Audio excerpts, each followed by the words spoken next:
Desde já agradecer a vossa presença, a vossa inscrição. Foi uma excelente adesão.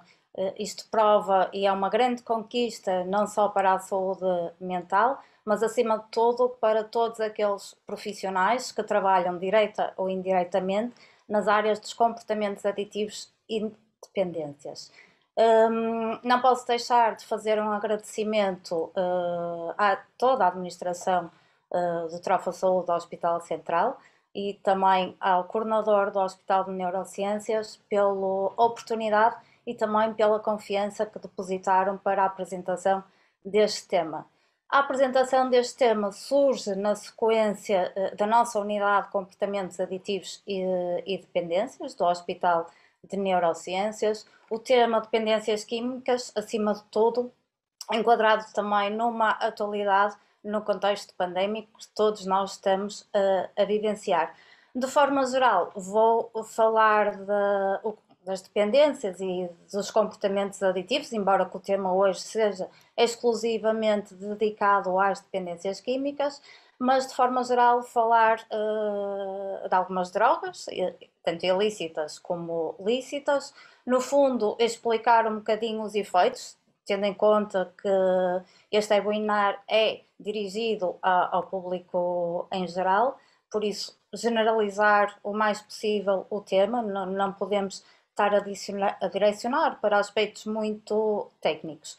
Além de explicar e de falar um pouco das drogas existentes e que se calhar neste contexto pandémico tiveram mais impacto ou não, também falar das consequências que existem quando se tem um problema ligado a consumos, de falar dos fatores de risco que estão associados a esses mesmos consumos e também falar um pouco da intervenção que é feita quando se tem um problema relacionado com o consumo de drogas.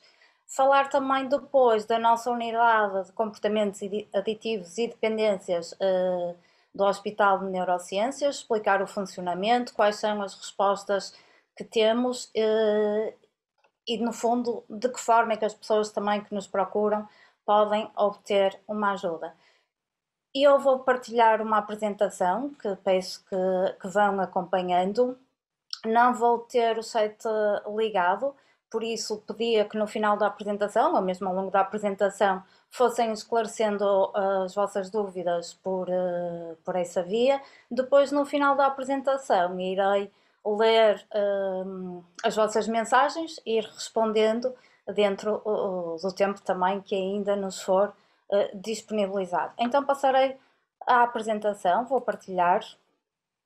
Como já referi, vamos falar das dependências químicas, hoje centrado apenas nas dependências químicas, uma realidade nos dias de hoje. Quando falamos nos dias de hoje é mesmo da atualidade e muito deste contexto que todos nós estamos a vivenciar e de que forma é que o consumo de drogas pode ter tido influência neste tempo durante a pandemia.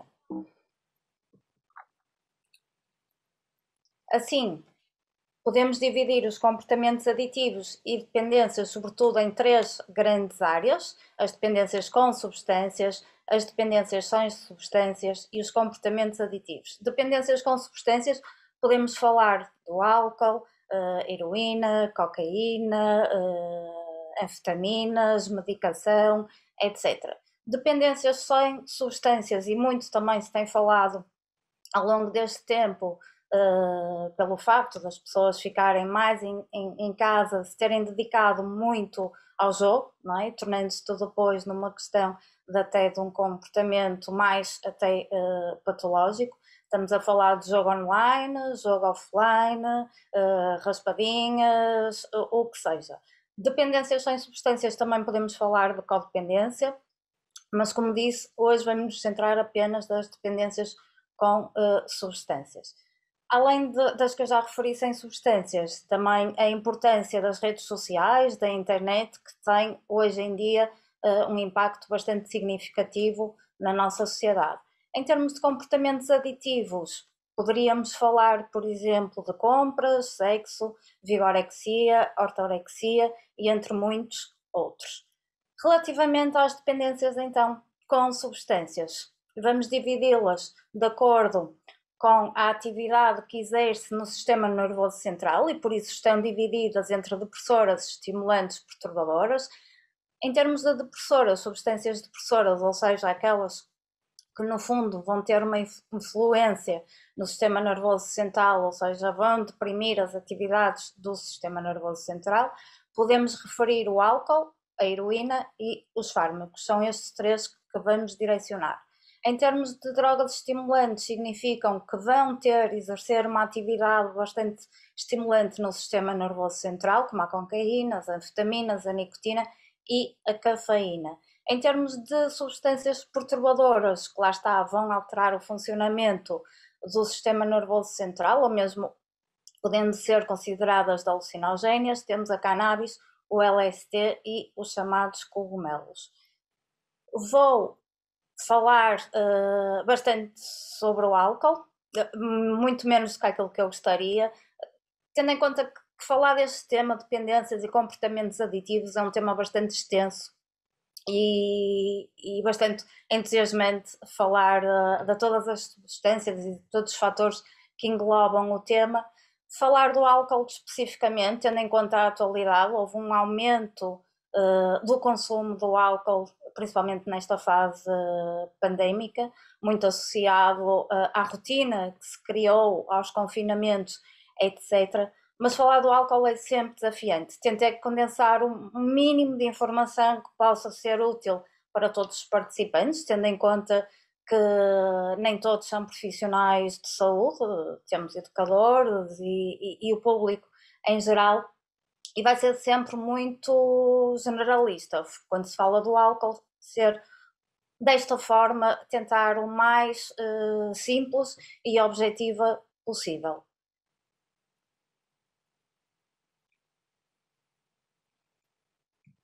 Said if I got drunk, I'd be one of the guys.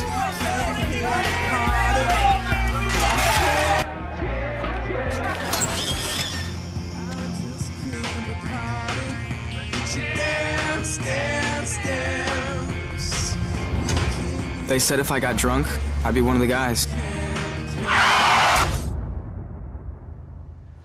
They lied.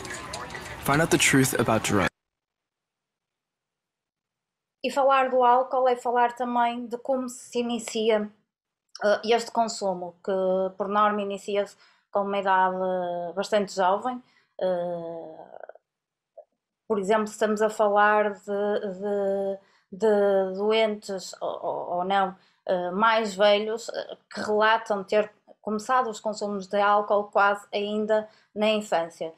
Pode-se dizer de forma geral que o álcool é a primeira experiência com uma droga, neste caso legal, e que depois acaba por trazer outras consequências. Não quer dizer que em todos os casos seja assim, mas uma boa parte assim se inicia.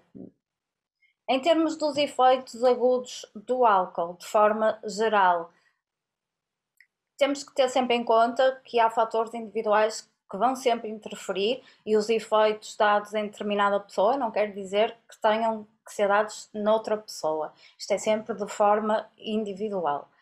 Euforia e desinibição, numa fase inicial dos consumos, convém referir que conforme se vai excedendo o consumo, mais os efeitos vão ser potenciados. Depois também uma diminuição da capacidade de reação, ou seja, o tempo de reação fica maior. Sabemos que o tempo de reação, em média, está entre os 3/4 a 1 segundo. Com o efeito do álcool, isto pode duplicar ou mesmo triplicar. Alterações da visão, por exemplo, visão turva, visão dupla, alteração também das distâncias, ou seja, parece que os objetos estão mais longe quando na realidade já estão mais perto. Diminuição também da capacidade de atenção e compreensão. E sonolência, ou seja, se por alguns aspectos se associa que o álcool é eufórico e desinibe, não é?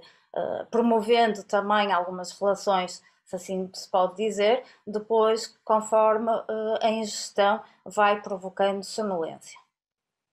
Em termos de efeitos agudos mais físicos, a redução dos reflexos, a marcha cambaleante, mesmo contemplando a falta de equilíbrio, mesmo uma lentificação motora, o aumento da diurese, ou seja, uma constante necessidade de ir à casa de banho, náuseas e vômitos, o que depois provoca um mal-estar generalizado, aumento da frequência cardíaca e também a tensão arterial. Quando se fala no álcool, para nós profissionais é muito importante falarmos da unidade de bebida padrão, porque isto vai determinar, no fundo, a maior sucesso para um tratamento, e é muito importante realmente que se tenha conhecimento das quantidades que a pessoa toma no seu dia-a-dia, ou mesmo sendo um consumo mais esporádico, a forma que o faz, tanto em quantidades como à frequência. Então, como é que se calcula a quantidade de álcool puro existente? É muito simples, devemos sempre ter em conta os rótulos que constam nas garrafas, nas latas, etc. E é a partir daí que podemos determinar a quantidade de álcool existente numa bebida. Neste caso, que é um vinho do Porto, o rótulo indica-nos que há 19,5% do volume de álcool. Neste caso, tem 750 ml. Já vamos exemplificar para chegar então à unidade de bebida padrão. Outro exemplo, o que é que isto define? A graduação alcoólica, que nos vai indicar o volume de álcool puro em percentagem por cada litro de bebida. Neste caso é sempre por cada litro de bebida. Um exemplo, 1 litro de vinho com uma graduação alcoólica de 14 graus significa que tem 14% de álcool puro, e é álcool puro, ou seja, contém 140 ml. Como a densidade do álcool é de 0,8, inferior à da água, o que se vai fazer é multiplicar os 140 vezes 0,8, que neste exemplo vai nos dar que aquele litro de vinho possui 112 gramas de álcool puro. Isto depois vamos perceber a importância de ser definido num contexto de intervenção. Isto é só um breve exemplo, em termos médios, da quantidade de álcool puro existente em cada bebida, que vai depender da sua graduação. A cerveja, por exemplo, 1 litro, uma graduação de álcool de 6, a percentagem 6%, o seu volume de 60 ml, o que dá 48 gramas de álcool. E assim sucessivamente, o vinho, por exemplo, 12, 96 gramas, a vodka 336, rum ou gin 360, um whisky 400 e um absinto 432, conforme se vai aumentando também a graduação. E então, porque é que isto é tão importante? A unidade de bebida padrão vai ser a nossa forma simples de quantificar a quantidade de álcool existente então na bebida.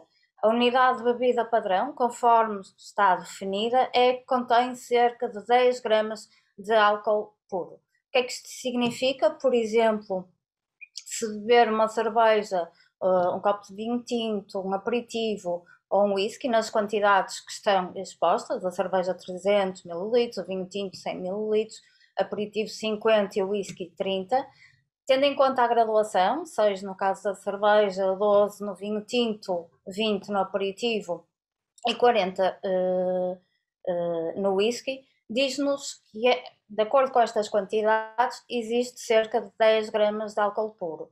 Ou seja, estas mesmas bebidas, nestas quantidades, e ao beber esta cerveja é o equivalente a beber um vinho tinto, nestas referências. Não adianta misturar água, peço desculpa, porque a quantidade de álcool continua lá. Às vezes há um bocadinho a ideia de que misturando um sumo, água, que a bebida fica mais leve, mas não, a quantidade de álcool permanece. Como referi, isto é de extrema importância, porque assim se vai conseguir definir a tipologia do consumo.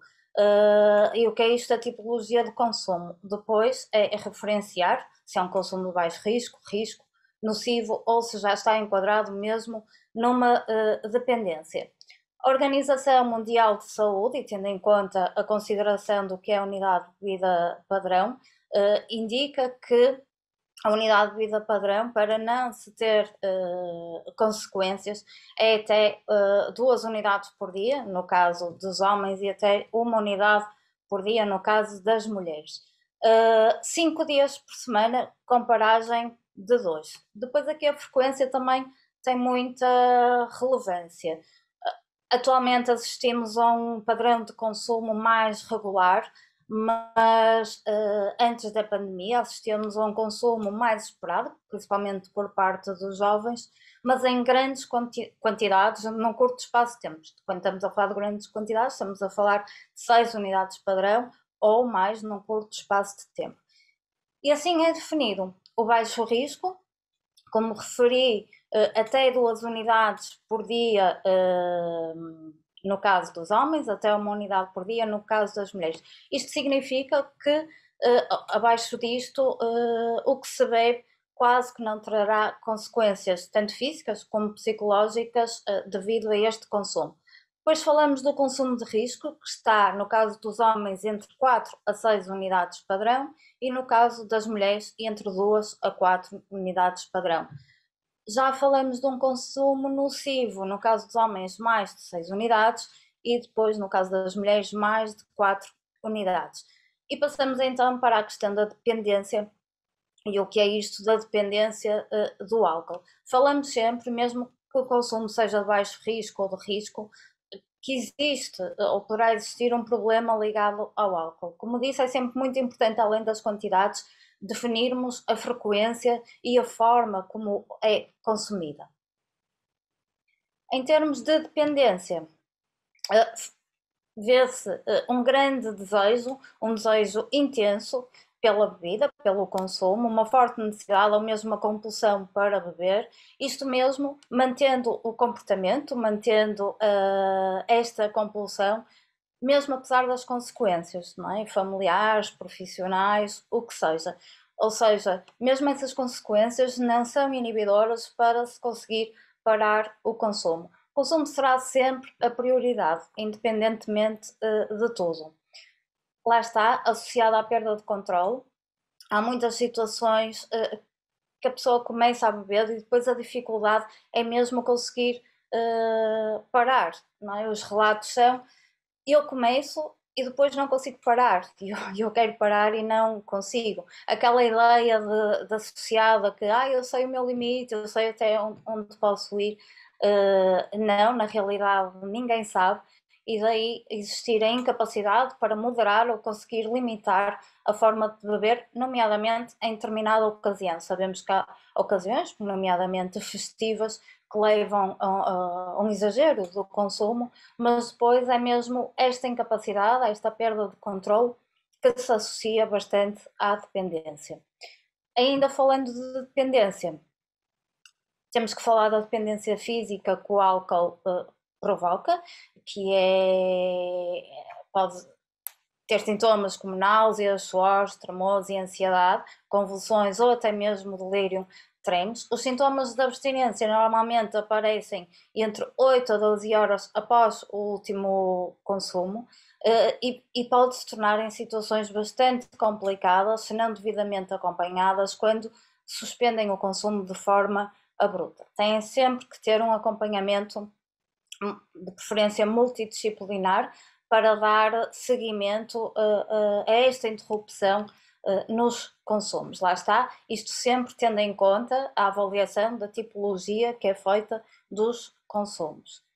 E também existe a tolerância, não é? Que é a necessidade de, ao longo do tempo, se ir aumentar a quantidade, porque no fundo as quantidades que são ingeridas já não provocam o efeito que por norma se procura. Então, ao longo do tempo, o que acontece é que vai existindo uma tolerância e daí uma necessidade de se ingerir mais bebidas alcoólicas ao ponto de aumentar bastante essas quantidades.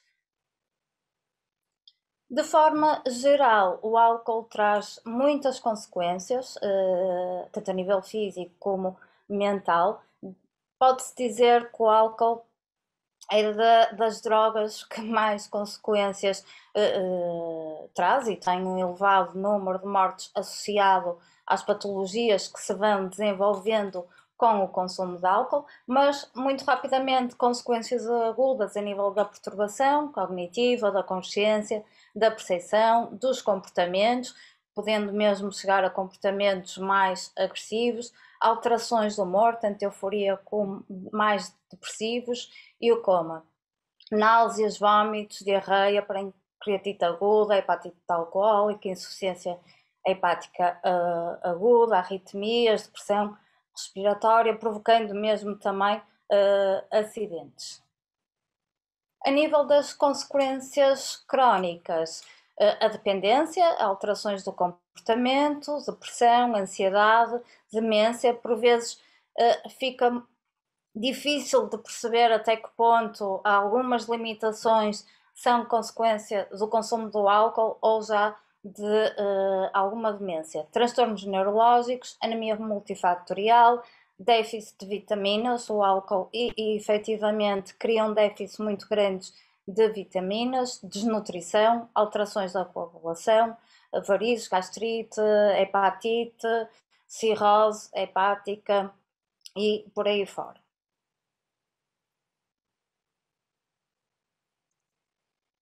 Falar de álcool é também falar de mitos, os mitos que normalmente estão associados ao consumo de álcool, por vezes já muito enraizado com algumas gerações. Vou apenas salientar alguns, por exemplo, que o álcool aquece. Não, o álcool não aquece. Poderá tornar-se agradável num dia de chuva, como a imagem reflete, à lareira, poderá dar algum conforto, mas efetivamente o álcool não aquece. O que acontece é que vai haver uma dilatação superficial, o que dá a sensação de estarmos quentes, mas na realidade no interior isso não acontece. Que o álcool também é um alimento, o álcool não é um alimento, aliás, o álcool em si não tem qualquer valor nutritivo, por isso é uma ideia completamente errada. Que o álcool dá força, também o álcool não dá força, sendo uma substância estimulante e anestésica, no fundo o que vai fazer é camuflar o cansaço que se possa ter no momento, e daí a ilusão de se dar força. Que o álcool mata a sede, quando estamos com sede é porque há uma necessidade de água.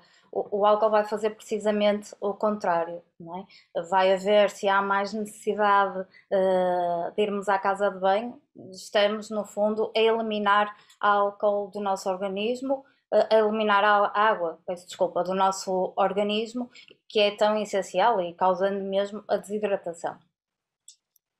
O álcool é um bom digestivo, também não é um bom digestivo. O álcool acelera a capacidade gástrica e por isso acaba por dar a ilusão que acabamos por digerir melhor, quando na realidade não. O álcool melhora o desempenho sexual, isto poderá dar a sensação inicialmente, quando se está numa fase mais eufórica, com o passar do tempo, das horas, que se vai absorvendo o álcool, porque há sempre uma fase de absorção e uma fase de eliminação, o álcool vai ter precisamente o efeito contrário, que é a sonolência, e por isso não melhora o desempenho sexual. E que também facilita as relações sociais. É verdade, o álcool na sua fase inicial desinibe, e daí estarmos mais dispostos ao contacto com os outros, mas isto é apenas numa fase inicial, muito pelo contrário, depois até pode provocar alguns conflitos. Falando no contexto que vivemos na atualidade, muito também se foi ouvindo dos efeitos do álcool contra a Covid-19, não é? Que o consumo do álcool destrói o vírus, que a bebida alcoólica iria matar o vírus, tendo em conta que o álcool é um desinfetante, foi-se associando muito, ok, então se eu beber isto vai desinfetar tudo, quando na realidade não, estaríamos a agravar e a ter um problema. Assim como o álcool ingerido das bebidas alcoólicas vai estimular a imunidade e a resistência das pessoas ao coronavírus. Como já disse, é precisamente o contrário. Havendo falta vitamínica, não reforça de todo o sistema imunitário. Por isso, isto foi mitos que se foram criando em contextos pandémicos e que houve exatamente casos em que o aumento do consumo do álcool foi bastante significativo, porque convenciam-se que efetivamente assim ninguém ficaria infectado. Terminando o álcool, passamos também para a heroína, que ao longo dos tempos foi uma droga com bastante significância. Da minha experiência nos últimos tempos não tem chegado assim muitos casos dependentes de heroína, talvez pela falta da substância em si, do mercado e tudo as condicionantes que a pandemia trouxe. Falar da heroína leva-nos também a falar da questão de como é que inicia. Por norma, inicia-se também com uma idade bastante jovem, como sequência, não é, de serem experimentadas drogas anteriores e que no fundo foram, lá está, tendo a tal tolerância e daí a necessidade de aumentar ou passar para outro tipo de droga para ter um efeito mais potenciador daquilo que se pretendia.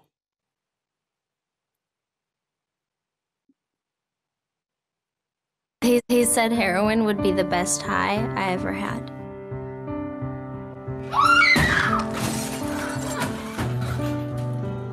Sweetheart? Okay. Sweetie, listen to me.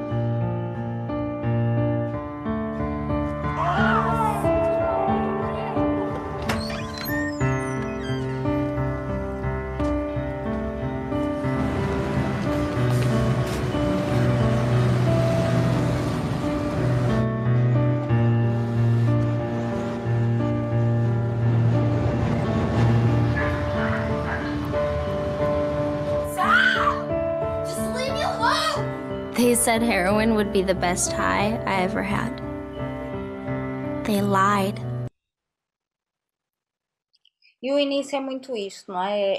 É a pedrada que se quer ter e a procura é essencialmente uma sensação de prazer absoluta, um efeito tranquilizador e que depois acaba por ser pressuposto. Há muitas famílias que associam a heroína como a droga realmente destruidora de famílias pelos impactos bastante negativos que tem na família, pela degradação mesmo da pessoa, tanto física como psicológica. É uma droga que está muito associada à criminalidade, porque causa uma dependência física muito grande e daí e cara, não é? Em termos financeiros, obviamente, estando a reforçar e a suprimir no fundo esses sintomas da abstinência, que acaba por terem que procurar uma forma de, como se costuma dizer, de sustentar o vício. Dei relatos de roubos na própria família, de alguma agressividade, muita tensão, muitos conflitos. Em termos de efeitos a curto prazo, a heroína, os seus efeitos podem durar de 4 a 6 horas, é relativo, lá está, de pessoa para pessoa.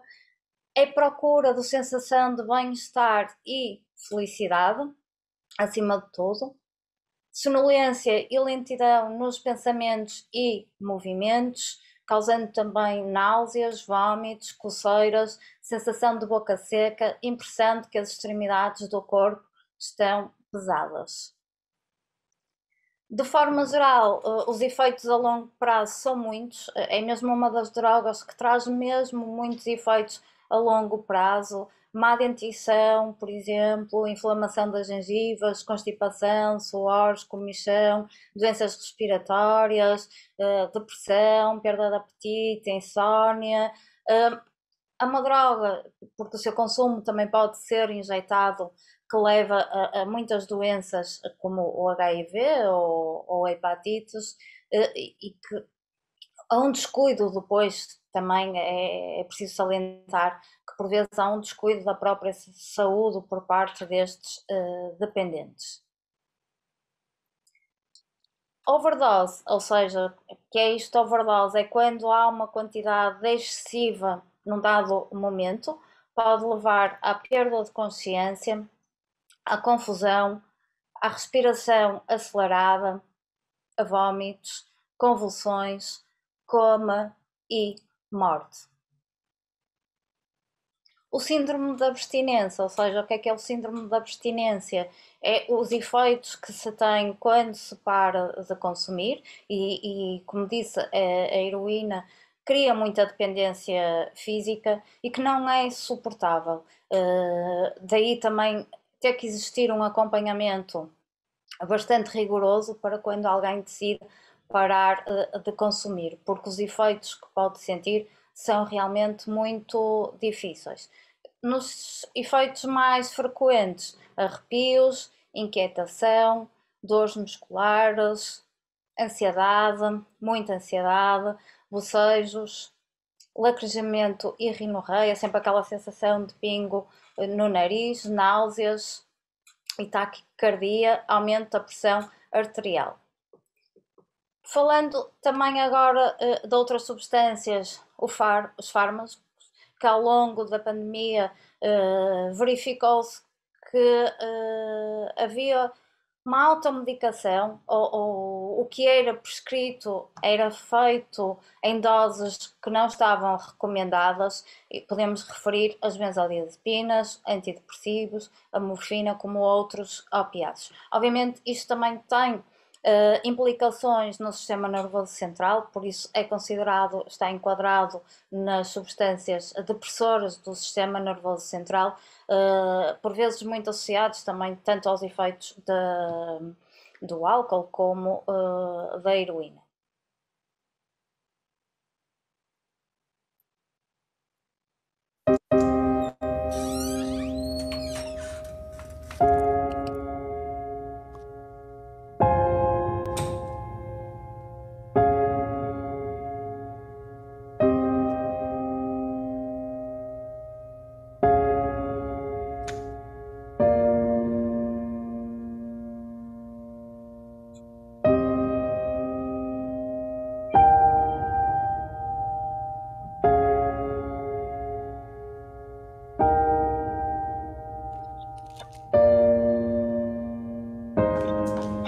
Sean!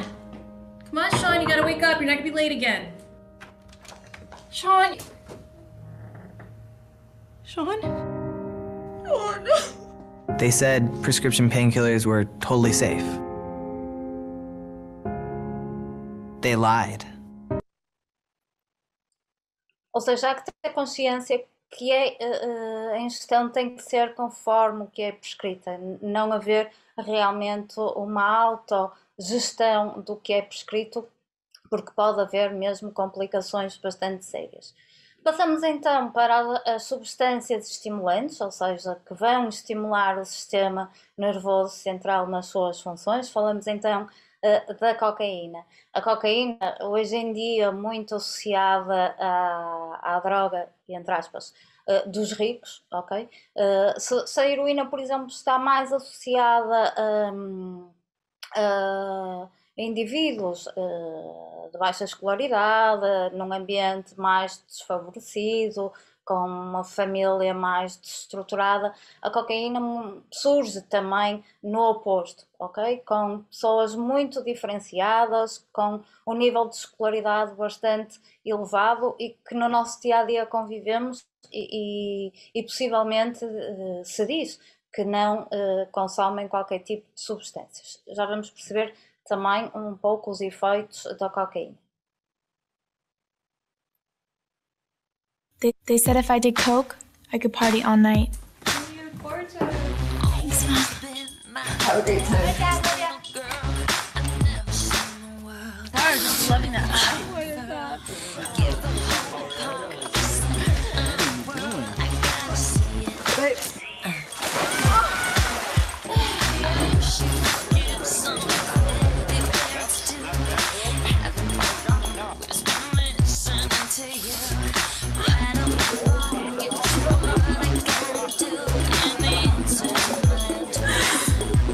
Come on, girl, you really need to open the door.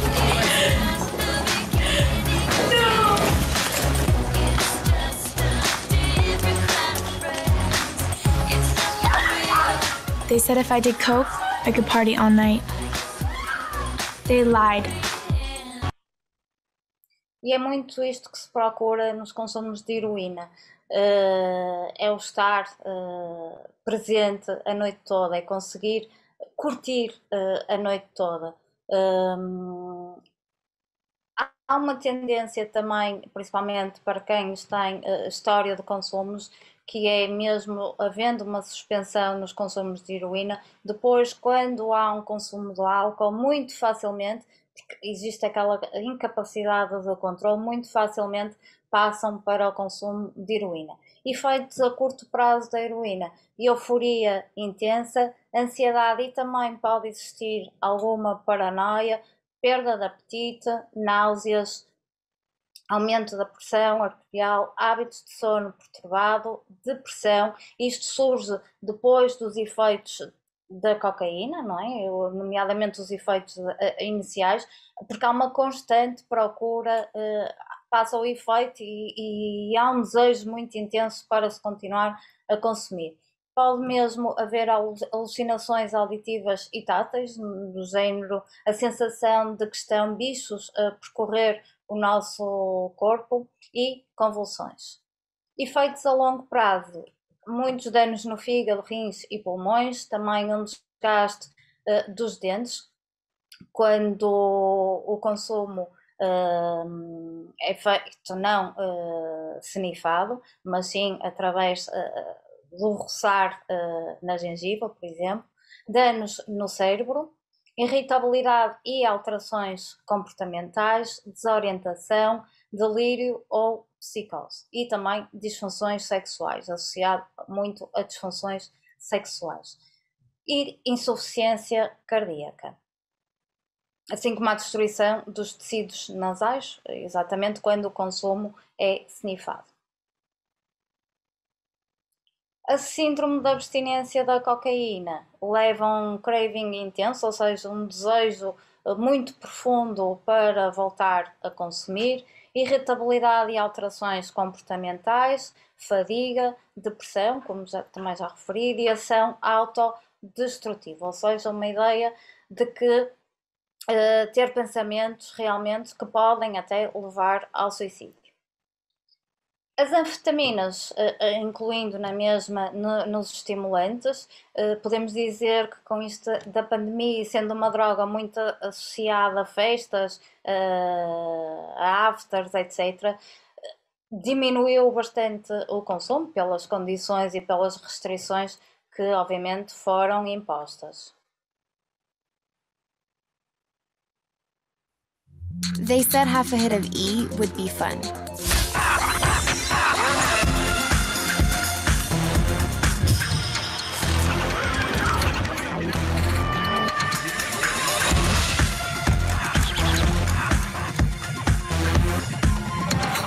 They said half a hit of E would be fun. They lied. É sempre importante avaliar, não é? Como já disse, cada pessoa é cada pessoa e vai sempre reagir de forma diferente. E por vezes o incentivo é mesmo promover uma sensação que pode realmente não ser a que se procura. Os efeitos imediatos: aumento do estado de alerta, diminuição da fadiga, aumento da concentração, redução do apetite,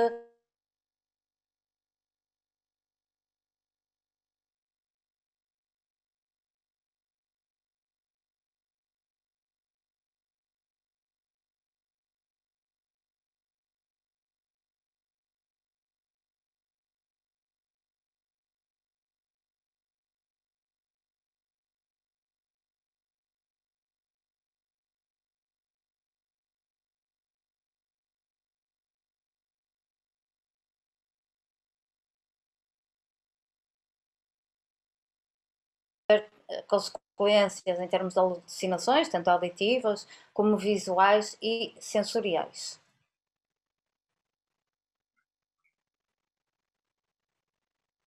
A overdose inclui febre, convulsões, paranoia, desmaios, confusão mental, agitação intensa, fortes dores de cabeça e dificuldades em respirar. O síndrome de abstinência, bastante ansiedade, depressão também, aumento de irritabilidade, um cansaço extremo, sono, peço desculpa, e passamos agora então para as substâncias perturbadoras que vão alterar o funcionamento do sistema nervoso central, nomeadamente que podem ter situações alucinógenas. Falamos da cannabis, erva, haxixe.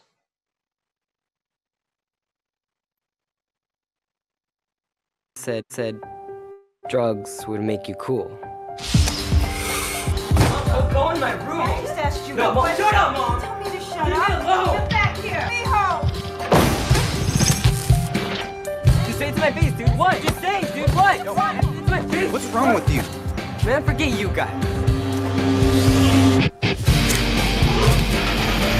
Hey, wake up, sleepyhead. Pay attention in my class. They said drugs would make you cool. They lied. O início é um bocadinho isto, quando se promove o incentivo, a influência, não é? De agradar aos outros, de tornar-se popular, de tornar-se bem visto perante aqueles que são próximos e que pertencem ao grupo de pares. Em termos de efeitos a curto prazo, falamos de uma broncodilatação, aqueles risos sem sentido, congestão dos vasos conjuntivais, ou seja, os olhos bastante vermelhos, verborreia, uma necessidade constante de falar, sensação de relaxamento, lentificação psicomotora, aumento do apetite e aumento da percepção das cores, sons, texturas e paladares. Efeitos a longo prazo, apatia de forma generalizada, deterioração dos hábitos pessoais, ou seja, perder interesse pela higiene pessoal, prejuízo da memória, tanto a memória a curto prazo e depois ao longo do tempo, asma, ataques de pânico e sonolência. Os ataques de pânico são bastante frequentes e bronquite. Em termos de overdose, ilusões e paranoias, ou seja, sentir que as coisas são muito direcionadas para eles, alguma desconfiança também, alucinações, psicose tóxica aguda, é sempre o quadro mais grave após uma intoxicação por esta substância. O síndrome da abstinência, ansiedade, irritação, tremores, dores musculares. O LSD, também sendo uma substância perturbadora, apresenta-se na forma de selos, que se coloca na língua, e procura-se sensações que durem aproximadamente 10 a 12 horas.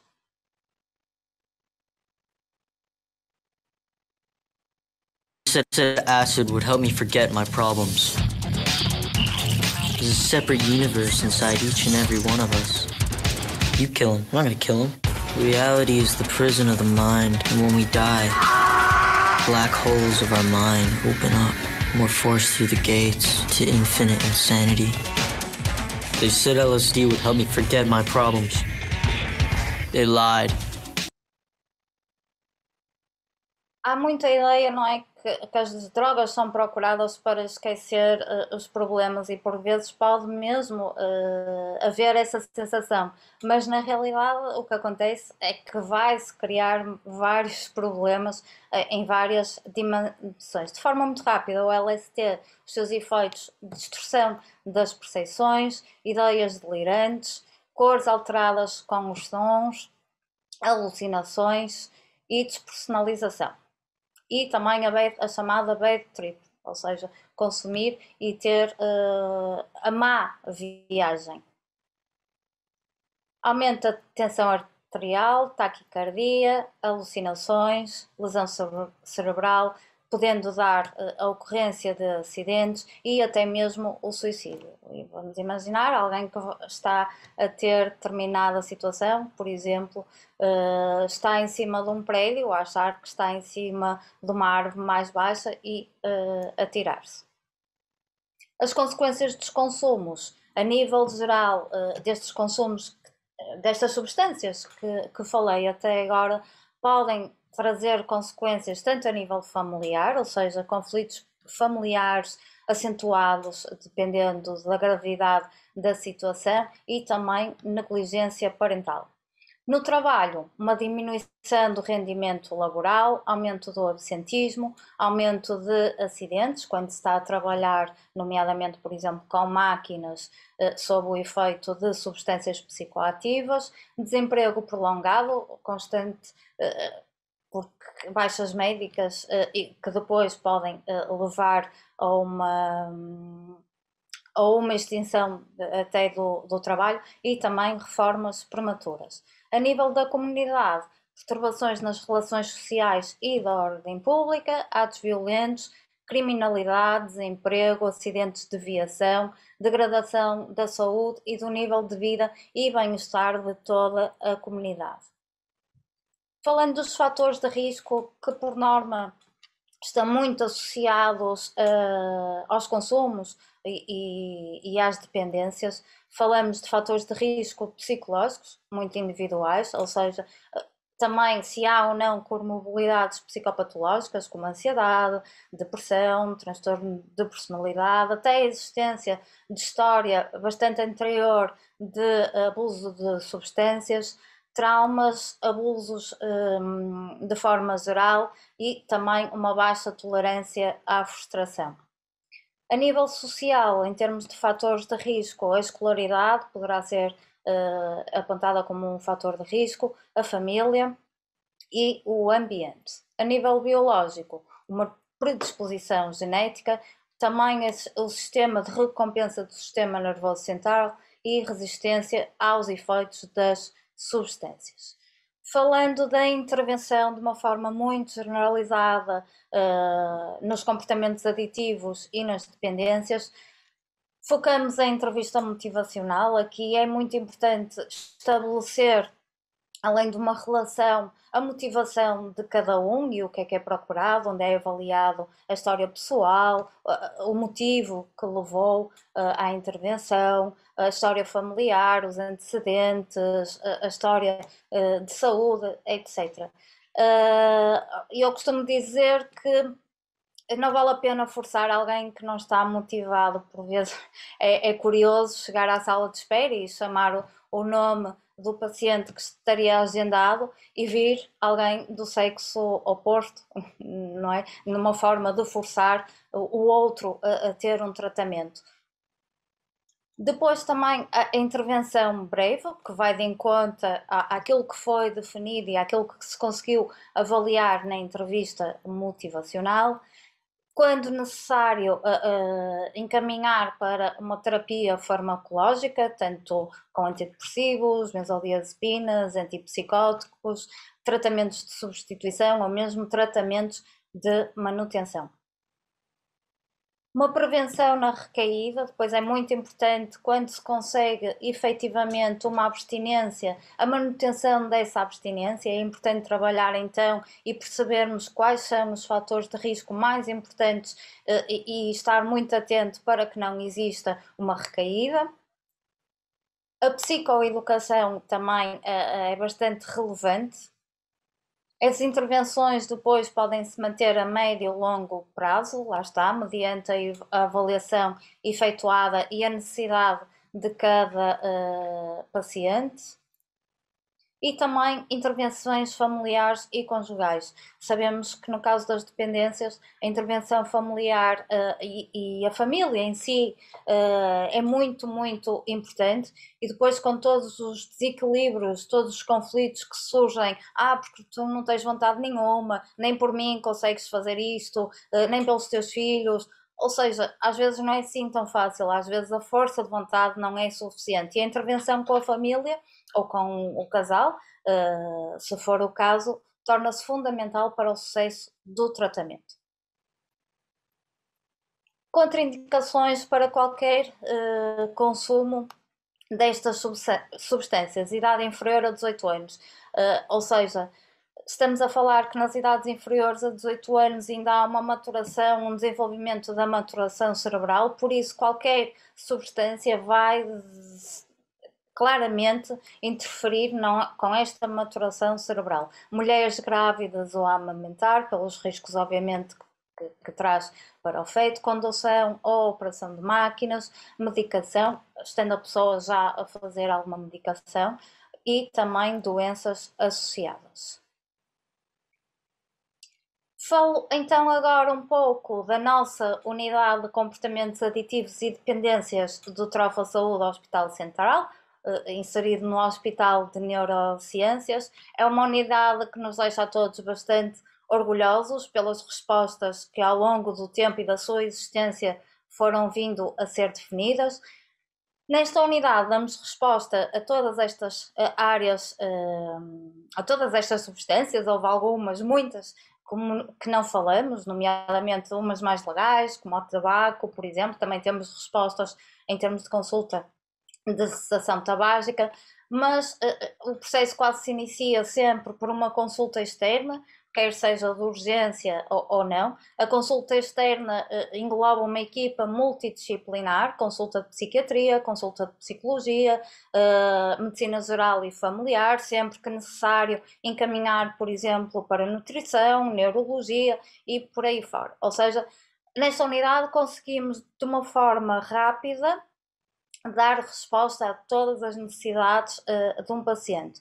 O internamento é uma resposta no caso da desintoxicação, em internamento, tanto o álcool como de drogas ou até de outros comportamentos aditivos. Neste internamento, no nosso internamento, dispomos de enfermeiros bastante especializados, assim como auxiliares de ação médica bastante especializados. Há também uma terapia ocupacional, e dentro do internamento também promove-se um acompanhamento psicológico e psiquiátrico que promova a motivação e o incentivo para o tratamento.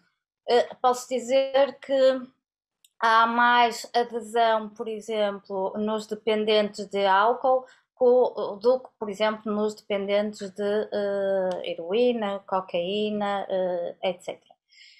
Temos também a resposta dos grupos terapêuticos, principalmente nos problemas ligados ao álcool, embora também possam existir grupos terapêuticos de jogo patológico e de outras substâncias psicoativas. Também em conjunto com o grupo terapêutico dos problemas ligados ao álcool, que atualmente funciona uma vez por mês, e a admissão no grupo está sempre sob avaliação, neste caso sob a minha avaliação. Também a existência de um grupo familiar de apoio aos pacientes com problemas ligados ao álcool. Já vimos que a família faz parte de um processo fundamental, tem um papel fundamental e por vezes precisam mesmo de orientação, de perceber no fundo o que é que consta no problema, a melhor forma de atuação, a melhor forma de ajudar o marido, o filho ou o que seja. A nível da nossa unidade também temos investigação, no fundo, promover estudos na área dos comportamentos aditivos e dependências e depois, assim, também de uma forma, podermos compreender e melhorar cada vez mais tudo o que seja referente às dependências, e também sessões públicas de esclarecimento, que é sempre importante debater este tema e sempre uma mais-valia, e lá está, não existir um estigma associado nem à saúde mental, muito menos aos comportamentos aditivos e dependências.